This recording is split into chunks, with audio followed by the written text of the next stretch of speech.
71 এবং 24-কে মুখোমুখি দ্বারা করানোর চেষ্টা করবেন না আপনারা। কালকে আমরা একটা আন্দোলন করতে গেলাম শাহবাগে, আমি দেখলাম একটা জুলাইয়ের সংস্থা তারা আলাদা আন্দোলন করতেছে।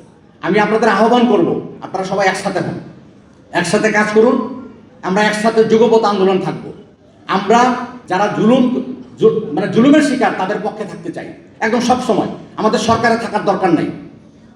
আমি আরেকটা তথ্য আপনাদেরকে দিব, এই যারা জুলাই শহীদ সোসাইটির সেক্রেটারি রবিউল, আমরা একটা সংগঠন করতে যাচ্ছিলাম বলে আমাদের বিরুদ্ধে মামলা করেছে। এটা হয়তো আপনারা অনেক শহীদ পরিবার জানেন, অনেক জুলাই যোদ্ধারা জানেন, কিন্তু আমার নেতৃত্ব স্থানে অনেকেই জানেন না।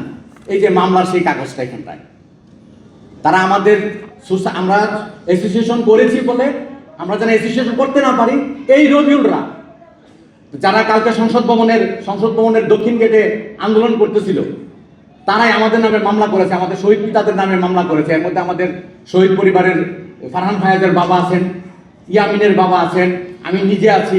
অথচ ওই যেই দিন তারা মামলা করেছে, এই মামলাতে যেদিন তারা বক্তব্যটা যেদিন ছিল 15ই নভেম্বর দুপুরবেলা তারা পল্টন থানায় অভিযোগ করেছে যে আমরা তাদেরকে নাকি প্রতিহত করেছি বা তাদেরকে আমরা ধমক দিয়েছি। অথচ ওই দিন ওই দুপুরবেলা আমি আমার মায়ের জানাজা পড়ছি। কতটা মিথ্যা মামলা আপনারা এখন চিন্তা করে দেখেন। আমি সেদিন ঢাকায় ছিলাম না, অথচ এই রবিউলরা আমাদের নামে মামলা করেছে। এই রবিউলরা একটা সংস্থা বা একটা দলের পক্ষ হয়ে তারা যুগপৎ আন্দোলন করতেছে এবং সংসদ ভবনে যাচ্ছে। তারা শহীদ পরিবারের পক্ষে কোনো কাজ করছে কিনা আমি জানি না। এবং আপনারা খেয়াল করে দেখবেন, তারা কৃষিবিদ ইনস্টিটিউটের তারেক রহমানের হাতে চুমু দিচ্ছে। আমরা তো শহীদ পরিবার এটা কিন্তু চাই না।